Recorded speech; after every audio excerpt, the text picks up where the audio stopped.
محبوب الہی نظامالدین اولیاء. دنیا میں اولیاء میں دو محبوب ہوئے ہیں, ایک محبوب سبحانی اور ایک محبوب الہی.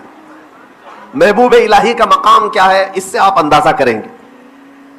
آپ کے زمانے میں موجود اولیاء کرام میں ایک اور نام ملتا ہے, حضرت بو علی شاہ قلندر پانی پتی آپ سن رہے رحمت ہیں اللہ تعالی. یہ مفتی محبوب سلمان الہی کے اظہری زمانے کے صاحب ولی. کا بہترین پانی پت بیان. کبھی آپ گئے ہو زیارت کے دوستوں لیے, اگر یہ حضرت ابو بیان علی شاہ پسند آئے قلندر, تو ہماری ان چینل کا بھی آئینہ مقام بڑا خان بلند ریاکٹ ہے. کو سبسکرائب امیر ضرور خسرو کریں.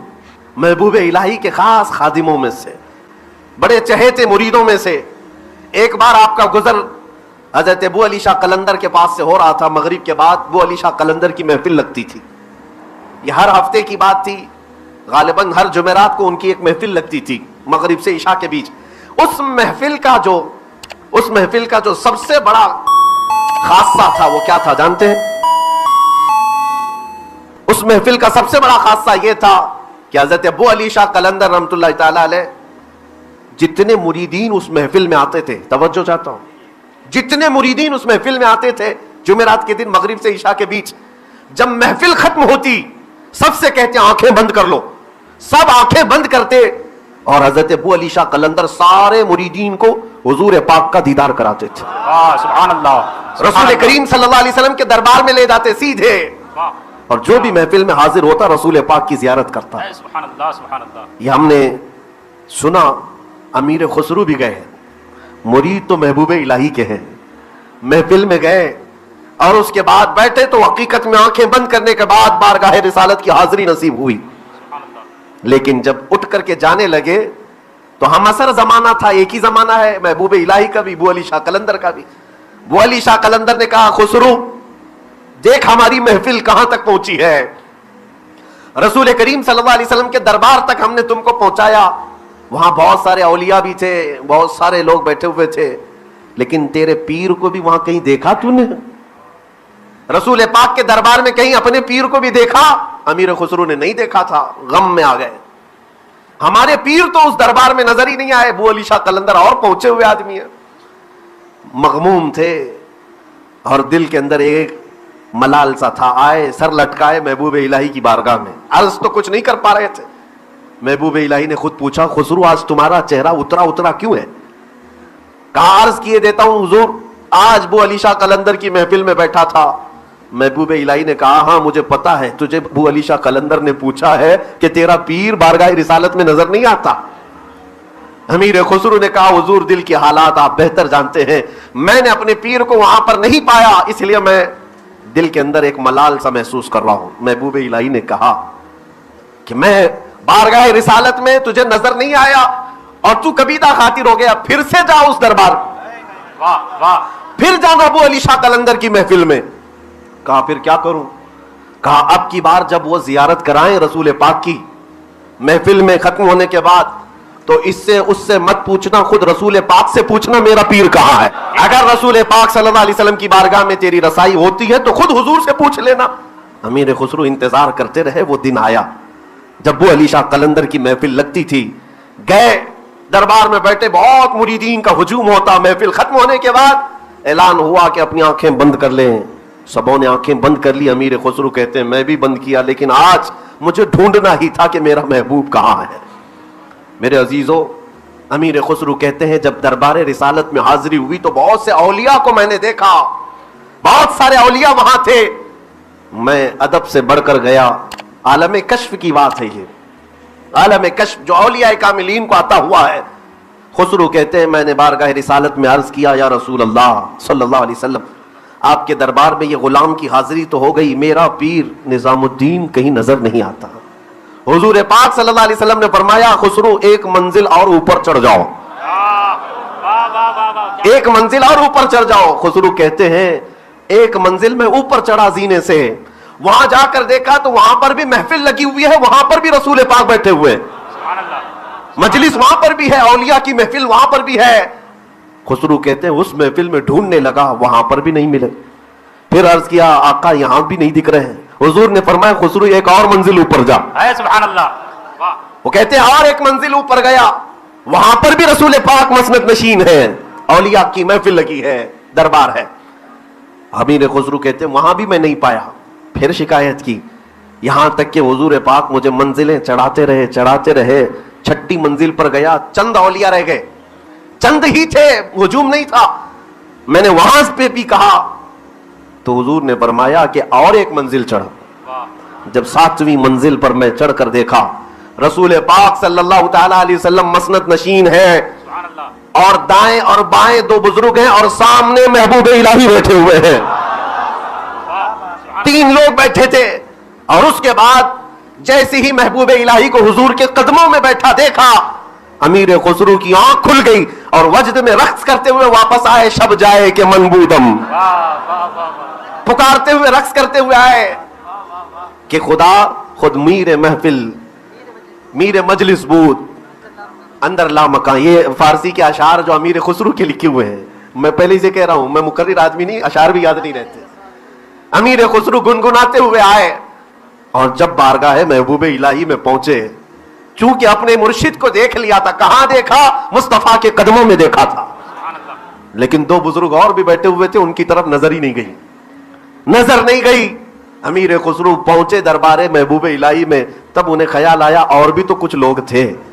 محبوب الہی نے آتے ہی استقبال کیا, کہا خسرو آج مراد پوری ہوئی. وہ رقص کر رہے تھے, وجد میں تھے. اور اس کے بعد پھر محبوب الہی نے یہ بھی کہا کہ تو یہ سوچتا ہے کہ وہاں اور کون تھے؟ رسول پاک صلی اللہ علیہ وسلم کے دائیں جانب شیخ عبد القادر جیلانی تھے, اور بائیں جانب شیخ معین الدین چشتی اجمیری تھے. میرے عزیزو, یہ میں نے بات اس لیے عرض کی کہ مقام محبوب الہی کو بھی پہچانو. اور حقیقت میں خانقاہ کا جو اصل نتیجہ ہوتا تھا وہ یہ نہیں کہ اپنے مرید کو محل دے دیا جائے, اپنے مرید کی دکان چمکا دی جائے. اصل خانقاہ کا جو فیض ہوتا تھا مرید کو رسول اللہ کے قدموں تک پہنچایا جائے. سبحان اللہ, سبحان یہی تو ناموس رسالت کی حفاظت کا کردار ہے. بے شک, بے شک. خانقاہوں میں جو مرشد ہوا کرتے تھے وہ رسول پاک کی دیوانگی ڈال دیا کرتے تھے مریدین میں. عزیزان گرامی وقار, آج ان خانقاہوں کی ضرورت ہے, ان خانقاہوں کی ضرورت ہے. اور اللہ کے حبیب صلی اللہ تعالی علیہ وسلم کے قریب لانے والے وہ اولیاء کاملین, آپ نے شاید صرف لنگر, چادر, گاگر اور صندل کو سنا ہوگا. میں اس کا مخالف نہیں ہوں, ہمارے اولیاء کرام کے آستانوں پر چادر بھی ہوگی, پھول بھی ہوں گے, صندل بھی ہوں گے, یہ ان کی عظمت شان کے لیے ہے. لیکن کل یہی نہیں, کل یہی نہیں. ان کے آستانوں کا حال تو یہ تھا میرے عزیزو, محبوب الہی زندگی بھر اپنے آستانے پر کبھی دولت مندوں کو یا امیروں کو یا بادشاہوں کو منہ لگانے کی خاطر توجہ بھی نہیں فرمایا. یہ نہیں ہے کہ وہ ملتے نہیں تھے, ملتے تھے. لیکن اگر کوئی یہ چاہتا کہ میں اپنے مقام و منصب کے اعتبار سے نظام الدین اولیاء سے ملاقات کروں تو یہ کبھی نہیں ہو سکتا. وقت کا عظیم بادشاہ قطب الدین ایبک, محبوب الہی کی بارگاہ میں اسے آنا ہوا تو شاہانہ سطوت کے ساتھ نہیں, کمبل اوڑھ کر گدڑی پہن کر کے محبوب الہی کے یہاں آیا. تب محبوب الہی نے ملاقات فرمائی. اور اسی کو دیکھ کر کے ایک اور بادشاہ تھا, محبوب الہی کے آستانے پر آنے کی بڑی خواہش تھی, آپ نے منع فرما دیا. پہلے اس نے اپنے دربار میں بلایا, آپ نہیں گئے. پھر اس کے چند دنوں کے بعد اس نے کہا ہم خود آ جائیں گے, آپ نے کہا اس کی بھی حاجت نہیں ہے. پھر اس نے ایک بار بڑے پیسے والا, بڑے خزانوں کا مالک, بڑی شاہانہ سطوت رکھنے والا, چوری چھپے بارگاہ محبوب الہی میں آنے کے لیے اس نے بھیس بدل لیا اور چند سپاہیوں اور وزیروں کو لے کر اچانک آ گیا. لیکن اللہ والے تھے, محبوب الہی نے پہلے ہی سے پہرا بٹھا دیا تھا, دروازے بند کر رکھے تھے کہ میرے دربار پر دولت آنے نہ پائے, بند کر دیے تھے. اور جب وہ بادشاہ قریب آیا اور اس نے دیکھا کہ دروازے بھی بند ہیں اور پہرے دار لگے ہیں, تو اس نے اپنے قاصد سے یہ کہلوا بھیجا کہ کہتے تو اللہ والے ہیں, کہتے تو صوفی ہیں, اپنے آپ کو درویش, لیکن اتنی پہرے داری کی کیا ضرورت ہے جیسے بادشاہوں کی پہرے داری ہوتی ہے. یہ کہہ کر کے چلا گیا. محبوب الہی نے کہا کہ ہاں ہم اللہ والے ہیں, درویش بھی ہیں, صوفی بھی ہیں, لیکن پہرا جو رکھتے ہیں وہ کتوں کے لیے رکھتے ہیں. پہرا جو رکھتے ہیں وہ کتوں کے لیے رکھتے ہیں. اتنا ہی جملہ آپ نے فرمایا. میرے عزیزو, یہ باتیں میں کیوں کہہ رہا ہوں؟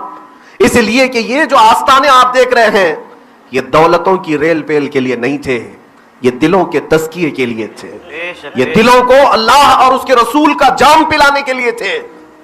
اور آج بھی الحمدللہ جو دل کی حضوری کے ساتھ آتا ہے وہ اپنی مرادیں لے کر جاتا ہے. آج اگر تم یہ سمجھتے ہو کہ محبوب الہی کا آستانہ خواجہ قطب صاحب کا آستانہ غریب نواز کا آستانہ اس لیے ہے کہ میری دکان نہیں چل رہی ہے، یہاں آ کر کے مانگ لوں گا بزنس چلنے لگ جائے گا، بچے نہیں ہیں اولاد مانگ لوں گا، شادی نہیں ہو رہی ہے بیوی کے لیے درخواست لگا دوں گا، ماں باپ بیمار ہیں عرضی لگا دوں گا، یہی سب تمہاری خواہشیں ہیں؟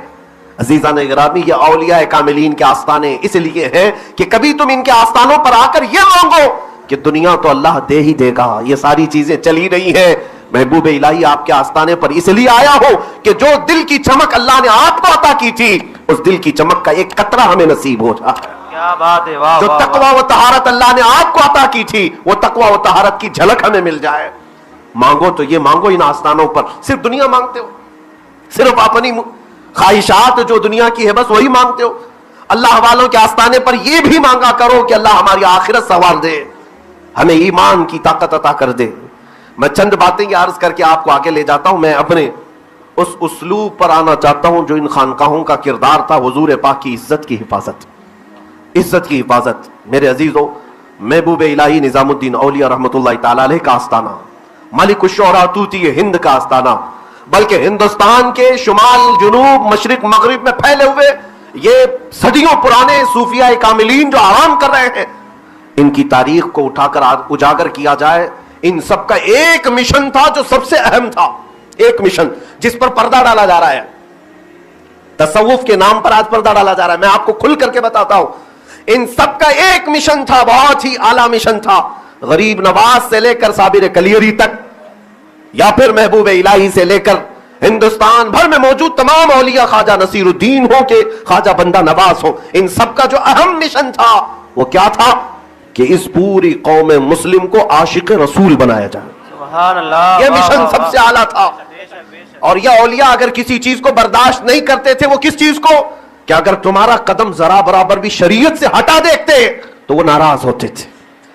بعض لوگ یہ سمجھ لیے ہیں کہ تصوف صوفیہ کے آستانے ایک الگ ہیں، کہ یہاں صرف ڈھول باجے ہوں گے تو تصوف ہوگا۔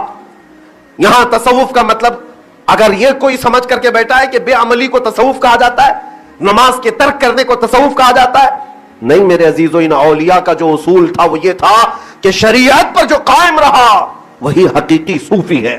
کیا بات ہے، حقیقی صوفی وہی ہے۔ حضور پاک صلی اللہ تعالی علیہ وسلم کے قدموں کو چھوڑ کر اگر کوئی صوفی بننے کی کوشش کرتا ہے وہ صوفی نہیں، کوفی ہے۔ حضور پاک کے طریقے کو چھوڑ کر کوئی صوفی نہیں ہوگا، اور یہی ناموس رسالت ہے، حضور کے طریقے کی حفاظت کرنا یہی ناموس رسالت۔ بے شک بے شک، سیدنا جنید بغدادی کو سنا ہے؟ سید الطائفہ، اولیاء اکرام کے سردار اپنے وقت کے، اور کرامتوں میں اتنے مشہور تھے کہ لوگ دور دراز سے ان کی کرامتیں دیکھنے آتے۔ ایک شخص آیا آپ کے گھر پر مہمان بن کر کے ٹھہرا، وہ کرامت دیکھنا چاہتا تھا۔ آپ بھی کرامت دیکھنا چاہتے ہیں کہ نہیں؟ بہت سارے لوگوں کی خواہش ہے کہ ہم بھی اولیاء کرام کی کرامت دیکھیں، اور تمہارے ذہن میں کرامت کا جو کرائٹیریا بیٹھا ہوا ہے، امیج بیٹھی ہوئی ہے، وہ کیا ہے؟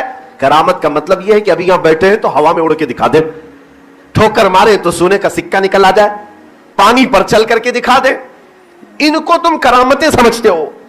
میرے عزیزو، کرامتیں ایسی ہوئی ہیں، لیکن ایسے کام تو جادوگر بھی کر سکتا ہے، شعبدہ باز بھی کر سکتا ہے، نظر بندی کی جا سکتی ہے۔ میں حضرت جنید بغدادی کے پاس ایک مرید آیا اور رہا 8 دن تک، وہ دیکھنا چاہتا تھا کچھ کرامت دیکھوں جنید بغدادی کی۔ 8 دن تک کچھ نظر نہیں آیا۔ اس نے کہا لوگ ایسی افواہ اڑائے، بڑے کرامت والے، بڑی کرامت والے۔